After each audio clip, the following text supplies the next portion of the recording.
మీ భూమి మీది కాదు. ల్యాండ్ టైటిలింగ్ యాక్ట్తో మీ భూములు దోచుకునే కుట్ర. మీ భూములకు జగన్ స్పాట్ గుర్తుందా? ల్యాండ్ టైటిలింగ్ యాక్ట్పై ఆనాడు చంద్రబాబు చేసిన విష ప్రచారం ఇది. భూములు రీసర్వేపై బాబు నాలుక విషం కక్కడం, ఆ విషయాన్ని రాష్ట్రమంతా ఎల్లో మీడియా వెదజల్లడం చూశాం కదా. సామాన్యుడి నుంచి చదువుకున్నోడి వరకు, రైతుల నుంచి సొంత భూమి ఉన్నోళ్ల వరకు అందరినీ నమ్మించారు. నిజం చెప్పాలంటే అది నమ్మించడం కాదు, వంచడం. బ్రిటిషర్ల తరువాత ఏ రాష్ట్రంలోనూ ఏ నాయకుడు తలపెట్టని అతిపెద్ద భూముల సర్వేను చేపట్టిన ఘనత గత జగన్ ప్రభుత్వానికే దక్కుతుంది. దీనికోసం 15,000 మంది సర్వేయర్లను ప్రత్యేకంగా నియమించారు. దేశ చరిత్రలో అంతమంది రెవెన్యూ సిబ్బందిని నియమించడం అదే తొలిసారి. 2019కి ముందు ఒక భూమిని సర్వే చేయాలంటే ఏళ్లకు ఏళ్లు పట్టేది. ఆ సర్వే కూడా అరకొరగానే ఉండేది. ఆ పరిస్థితిని మార్చేందుకు రాష్ట్రంలో ఉన్న ప్రతి భూమిని సర్వే చేయించి వివాదాలు లేకుండా చేయాలని జగన్ తపన పడ్డారు. 2024 ఎన్నికల నాటికి డ్రోన్ సర్వే పూర్తి చేసి 6,800 గ్రామాల్లో సర్వే అన్ని దశల్లోనూ పూర్తి చేసి డిజిటల్ రికార్డులు అందుబాటులోకి తెచ్చారు. రీసర్వే పూర్తయిన గ్రామాల్లో 30 లక్షల మందికి పైగా రైతులకు పట్టాదారు పాసు పుస్తకాలు ఇచ్చారు. సర్వే పూర్తి చేశాక నిర్ణయించిన హద్దులో రాళ్లు పాతించారు. జగన్ హయాంలో భూముల రీసర్వేకి సంబంధించి ఏం చేశారన్నది ఒకసారి మనం స్క్రీన్ పైన చూద్దాం. ఎస్, జగన్ హయాంలో రీసర్వే హైలైట్స్ మనం స్క్రీన్ పైన చూస్తున్నాం. ఒకసారి గమనించండి. ఇది బ్రిటిషర్ల తరువాత, బ్రిటిష్ కాలంలో సర్వే చేసిన తరువాత స్వతంత్ర భారతదేశంలో ఏ రాష్ట్రంలోనూ చేపట్టిన విధంగా చేపట్టినటువంటి చరిత్రాత్మక నిర్ణయం ఈ భూ సర్వే అనే అంశం. దీనిపైన చంద్రబాబు నాయుడు గారి నాలుక ఎటువంటి విషం కక్కిందంటే, ఆ విషయానికి విరుగుడు ఎవరో తెలుసా? ఆ విషయానికి విరుగుడు కూడా ఆయనే ఇచ్చారు. మళ్ళీ చంద్రబాబు నాయుడు గారే ఇచ్చారు. ఆయన ఎలాంటి విషం కక్కారు, ఆ విషయానికి ఏం విరుగుడు ఇచ్చారనేది కూడా చూద్దాము. అయితే ముందుగా జగన్మోహన్ రెడ్డి గారు తీసుకొచ్చినటువంటి ఈ సంస్కరణ, ఇది ఒక సంస్కరణ. ఈ గొప్ప సంస్కరణకు సంబంధించి హైలైట్స్ ఒకసారి చూద్దాం. రీసర్వే ఎప్పుడు ప్రారంభమైందంటే 2020 డిసెంబర్ 21న. డ్రోన్ ఏరియల్ సర్వేతో కొలిచిన విస్తీర్ణం ఎంత అంటే 2.26 కోట్ల ఎకరాలు, 2,26,00,000 ఎకరాలు. ఇక అన్ని దశల రీసర్వే పూర్తయి డిజిటల్ రికార్డులు తయారైన గ్రామాలు ఎన్ని ఉన్నాయ్యా అంటే 6,800 గ్రామాలు. దాదాపు 13,000కు పైగా ఉంటే సగానికి పూర్తి చేసేశారు. 6,800 గ్రామాలు. మొత్తం సర్వే నెంబర్లు 2,47,00,000. సర్వే పూర్తయిన గ్రామాల్లో సర్వే నెంబర్ల స్థానంలో కొత్తగా జారీ చేసిన ఎల్పిఎం నెంబర్లు 86,80,246. రైట్, ఇంకా చూద్దాం. 4,500 సర్వే బృందాలు, 1,000 కోట్లు వ్యయం. ఇది జగన్మోహన్ రెడ్డి గారి ఘనత. సర్వేలో భాగంగా చేసిన మ్యూటేషన్లు 10 లక్షలు, సబ్ డివిజన్లు 14 లక్షలు. రీసర్వే పూర్తయిన గ్రామాల్లో 30 లక్షల మందికి పట్టాదారు పాసు పుస్తకాలు. తొలిసారి రెవెన్యూ రికార్డుల్లోకి 3 లక్షల మందికి పైగా రైతుల పేర్లు. నెక్స్ట్, పట్టాదారు పాసు పుస్తకాలపై క్యూఆర్ కోడ్, జియో హద్దులు. ఇది క్యూఆర్ కోడ్ను గుర్తుపెట్టుకోండి. ఇది జగన్మోహన్ రెడ్డి గారు తీసుకొచ్చినటువంటి సంస్కరణలో భాగంగా క్యూఆర్ కోడ్ను మొట్టమొదటిసారిగా అమలు చేశారు. ఈరోజు చంద్రబాబు నాయుడు గారు తన ఘనతగా చెప్పుకుంటున్నారు. క్యూఆర్ కోడ్ నేను అమలు చేశానని. ఎవరైనా సరే ఈ పాస్ పుస్తకాలు తీసుకున్న వాళ్ళు, పట్టాదారు పాసు పుస్తకాలు తీసుకున్న వాళ్ళు ఎవరైనా సరే అందులో క్యూఆర్ కోడ్ ఉందా లేదా ఒకసారి చెక్ చేసుకోండి. చంద్రబాబు నాయుడు గారు చెబుతున్న అబద్ధాన్ని గుర్తించండి. జీవితకాలం అబద్ధం చెబుతూనే ఉంటారు ఆయన, కానీ గుర్తించాల్సింది మనమే. క్యూఆర్ కోడ్ అమలు చేసింది జగన్మోహన్ రెడ్డి, కానీ ఇప్పుడు చంద్రబాబు నాయుడు గారు దాన్ని తన ఘనతగా చెప్పుకుంటున్నారు. ఒక అడుగు దిగజారి, ఒక మెట్టు దిగజారి. నెక్స్ట్, ప్రతి భూమికి ల్యాండ్ పార్సల్ మ్యాప్, భూ హక్కు పత్రం, ప్రాపర్టీ పార్సల్ మ్యాప్. 1,358 మంది మొబైల్ మేజిస్ట్రేట్లను నియమించి 40,000 వివాదాలు పరిష్కరించారు. ఏపీ రీసర్వే మోడల్పై కేరళ, ఉత్తరాఖండ్ లాంటి రాష్ట్రాలు కూడా అధ్యయనం చేశాయి. సర్వే, రిజిస్ట్రేషన్, మ్యూటేషన్ లాంటి సేవలు సచివాలయాల్లోనే పొందేటటువంటి సౌలభ్యం కల్పించారు. ఈరోజు చంద్రబాబు నాయుడు గారు సచివాలయాలకు పేరు మార్చారు కదా, స్వర్ణగ్రామాలని. ఆ సచివాలయాల్లోనే ఈ కార్యక్రమాలన్నీ జరుగుతున్నాయి. భూముల వ్యవస్థ స్వరూపాన్ని సమూలంగా మార్చే ఈ ప్రయత్నంపై నాడు చంద్రబాబు ఏం చేశారయ్యా అంటే విషం చిమ్మారు. విషం కక్కారు. సర్వేరాళ్లపై నవరత్నాల లోగో వేస్తే తన రాజకీయ లబ్ధి కోసం దుష్ప్రచారం చేశారు. ఇది నల్ల చట్టం, దీంతో మీ భూములన్నీ జగన్ సొంతమవుతాయంటూ తప్పుడు ప్రచారం చేశారు. భూ యజమానుల్లో ఒక రకమైన భయాన్ని సృష్టించడంలో చంద్రబాబు నాయుడు గారు నిజంగా సక్సెస్ అయ్యారు. చేసిన మంచిని చెప్పుకోలేక వైఎస్ఆర్సీపీ ఫెయిల్ అయిందని చెప్పొచ్చు. ఎన్నికల ముందు అన్ని నిందలేసిన బాబు ఇప్పుడు అదే సర్వేను కంటిన్యూ చేస్తున్నారంటే మీరు నమ్ముతున్నారా? నమ్మాలి, నమ్మి తీరాలి. రాష్ట్రంలో అద్భుతంగా భూముల రీసర్వే చేశామని చెప్పి కేంద్రాన్ని 400 కోట్ల రాయితీ కూడా అడిగారు సార్ మన చంద్రబాబు నాయుడు గారు. ప్రోత్సాహం వస్తుంది కేంద్రం నుంచి 400 కోట్ల రూపాయలు. ఆ డబ్బులు మాత్రం కావాలి. జగన్మోహన్ రెడ్డి గారు తీసుకొచ్చిన సంస్కరణ మాత్రం మనకొద్దు, దానిపైన విషం కక్కాలి. నిజానికి జగన్ హయాంలో చేసినటువంటి రీసర్వేపై కేంద్రం ప్రశంసలు కురిపించింది. కానీ ఆ క్రెడిట్ కూడా తన ఖాతాలో వేసుకునేందుకు చంద్రబాబు ప్రయత్నిస్తున్నారు.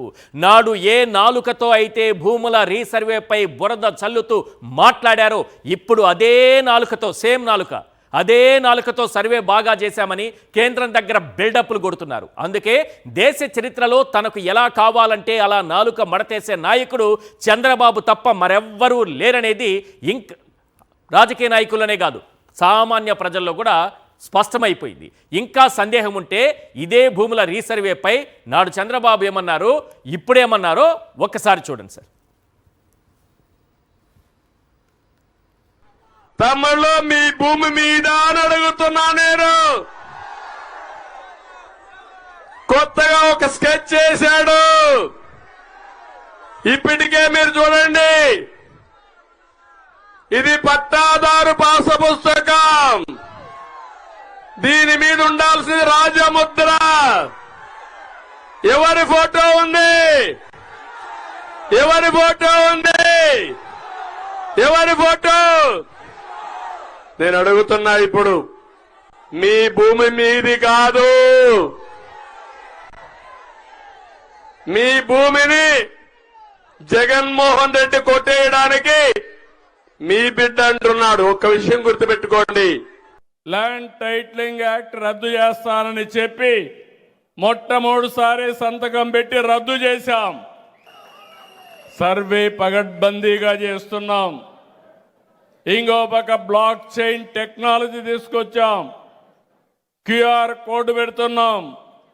ఎవడైనా ల్యాండ్ రికార్డు మారిస్తే ఎక్కడున్నా చూసుకునే ఏర్పాటు రియల్ టైంలో ఏర్పాటు చేస్తున్నాం. ఈ రికార్డుని ఎవ్వడు కూడా ట్యాంపర్ చేయలేడు. చేస్తే జైలుకు పోతారని చెప్పి కూడా నేను మీకు తెలియజేస్తున్నా. జగన్మోహన్ రెడ్డి గారు సృష్టించిన చరిత్రను కూడా ఎవ్వరూ ట్యాంపర్ చేయలేరు. చంద్రబాబు నాయుడు గారు గుర్తుపెట్టుకోండి. ఎందుకంటే ఇది ఎందుకు అనాల్సి వస్తుందంటే, ఒక ముఖ్యమంత్రి స్థాయిలో ఉన్న మీరు క్యూఆర్ కోడ్ను మీరు తీసుకొచ్చారన్నారు. మరి 2022లో ఈ పాస్ పుస్తకం పైన ఉన్న క్యూఆర్ కోడ్ ఏంటి సార్? 2022లో మీరు ముఖ్యమంత్రి, మీరు తీసుకొచ్చారా క్యూఆర్ కోడ్? చంద్రబాబు నాయుడు గారు చెప్పే అబద్ధాలని కనీసం పక్కన కూర్చున్న అచ్చెన్నాయుడు కూడా క్లాప్స్ కొట్టలేదు. ఒకరిద్దరు ఎవరో కొడుతున్నారు పాపం. అచ్చెన్నాయుడు గారు బిక్కమొహం వేసి చూస్తున్నారు. మనమే కదా జగన్మోహన్ రెడ్డి గారు తీసుకొచ్చిన సంస్కరణలపై విషం గక్కాము, ఇప్పుడు మనం తీసుకొచ్చిన సంస్కరణలను చెప్పుకుంటున్నామే అని అక్కడ కూర్చున్న వాళ్ళు కూడా చంద్రబాబు నాయుడు గారిని చూసి దిగ్భ్రాంతికి లోనవుతున్నారు. 2022లో పాసు పుస్తకంపై క్యూఆర్ కోడ్ అనేది ముద్రించబడి ఉంది.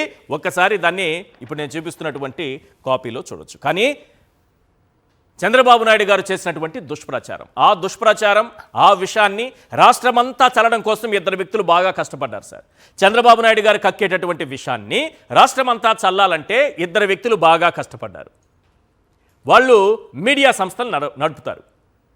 మీడియా సంస్థల ముసుగులో వాళ్ళు చేసే పని ఏంటంటే, చంద్రబాబు నాయుడు గారు, టీడీపీ నాయకులు, ఐటీడీపీ లేకపోతే వాళ్ళకి సంబంధించిన వాళ్ళు కక్కేటటువంటి విషయాన్ని రాష్ట్రం అంతా చల్లే పని. ఒకసారి చూడండి వాళ్ళు ఏం మాట్లాడారో, వాళ్ళ పేపర్లో ఏం రాశారో ఇక్కడ క్లియర్గా మీకు కనిపిస్తూ ఉంది. అయినా మళ్ళీ స్క్రీన్ పైన ఒకసారి చూపిస్తాను, చూడండి సార్. మీ భూమి మీది కాదు, ల్యాండ్ టైటిలింగ్ చట్టంతో జరగబోయేది ఇదే. ఫిర్యాదు బెదిరించిన మీ దస్తావేజులు మీకెవరు? అధికారం, డబ్బు, కండబలం ఉంటే భూమిని కొట్టేయచ్చు. సరైన కాగితాలు లేవని యజమానులు జైల్లో పెట్టచ్చు. మీ వారసుల్ని అధికారులే నిర్ణయిస్తారట. అధికారులు వారసులు నిర్ణయిస్తారు. తాతల నాటి భూములపైన నేతల దయ ఉండాల్సిందే.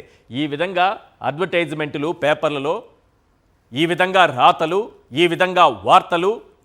ఇది చూడండి, మీ భూమి మీది కాదు, ల్యాండ్ టైటిలింగ్ యాక్ట్ ముసుగులో స్థిరాస్తులను దోచుకునే కుట్ర. ఇదెవరు రాసింది, ఏ లోకంలో ఉన్నారో ఏమో, మా తాతగారు ఎల్లో తాతగారు రాసినటువంటి రాత. రామోజీ గారు సిగ్గుపడండి సార్, రామోజీరావు గారి ఆత్మ సిగ్గుపడాలి. ఇప్పుడు చంద్రబాబు నాయుడు గారు ఓన్ చేసుకుంటున్నారు. సరే, మీరు తిట్టారు, ఈ మీ భూమి మీది కాదు, జగన్మోహన్ రెడ్డి దోచుకుంటారు అని. మరి చంద్రబాబు నాయుడు గారు అదే కంటిన్యూ చేస్తే ఆత్మ సిగ్గుపడాలా లేదా? అప్పుడు రామోజీరావు గారి ఆత్మాభిమానాన్ని చంపుకొని రాసినటువంటి వార్త చూసిన తరువాత ఆత్మ కూడా ఇప్పుడు సిగ్గుతో తలదించుకుంటోంది. ఎందుకంటే ఆత్మాభిమానాన్ని ఆత్మే చంపుకున్నది కాబట్టి. ఇది మనం రాసిన రాతలు. చిన్న సన్నకారు రైతులు, నిరక్షరాస్యులు, భూమికి దూరంగా ఉండేరు తొలి బాధితులు వాళ్లే. అప్రమత్తంగా లేకపోతే ఎవరి ఆస్తులైనా ఆవిరైపోతాయి. ఎంత దుర్మార్గంగా రాశారో చూడండి. నెక్స్ట్ ఉన్నాయి ఇంకా. ఎస్, మీ భూమికి జగన్ స్పాట్. ఇప్పుడు నీతులు చెప్తూ మీడియా గురించి రాస్తున్నారే, చెత్త పలుకులు. వారి రాతది, వారి రాత. మనకు నచ్చని నాయకుడిని కుక్కమూతి పిండం అంటాం కదా మనం. ఆ బురద పత్రిక రాసినటువంటి వార్త. ఇప్పుడు చెప్పండి, ఎవరిది కుక్కమూతి పిండం? ఈ వార్త రాశారు కదా. మరి చంద్రబాబు నాయుడు గారు ఇప్పుడు 400 కోట్లు తీసుకుని నేనే సంస్కరణ తెచ్చాను, నేనే క్యూఆర్ కోడ్ తెచ్చానని కేంద్రం దగ్గర 400 కోట్లు తెచ్చుకుంటున్నారు కదా.